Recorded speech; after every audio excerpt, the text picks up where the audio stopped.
The rise in commodity prices on the continent poses a challenge for African nations despite their impressive progress in agriculture, which resulted in increases in maize yields of 37% in Ethiopia and 24% in Nigeria, and potatoes of 23% in Rwanda. This is especially true given the possibility of tripling spending on food imports to the continent. In light of the lackluster response from policy and decision makers, the significant and ongoing increase in the cost of daily essentials relative to the average yearly pay makes us wonder how well individuals are able to provide for their needs and those of their families. You have made mention of several of the challenges that most countries are facing globally, whether it's countries in Africa and beyond.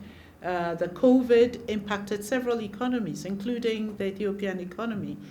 Russia's invasion of Ukraine also impacted. We're seeing the results. Now, all of that take away from the ability of the economy to be the best that it can be.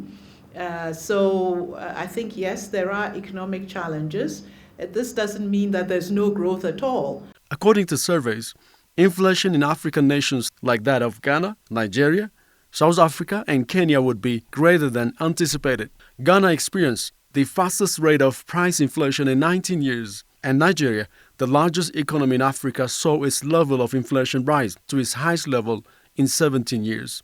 The World Bank is one of the institutions that strives to generate economic growth, which in turn will contribute to lowering the prices of the key commodities on which it is founded. It will be extremely important also that the country develop much better its policies with respect to agriculture, production, with respect to how currently, to increase the resilience with respect, to climate-related events, especially drought.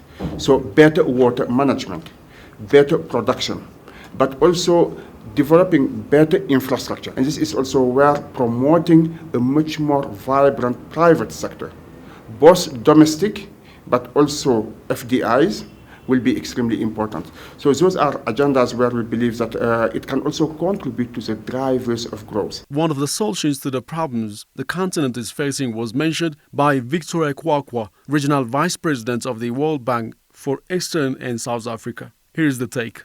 So the fundamental advice is remove distortions that impede the ability of your assets to work to deliver growth so that you have competitive economy. So that's a basic advice, and work on removing distortions so that prices reflect where the best reallocation of resources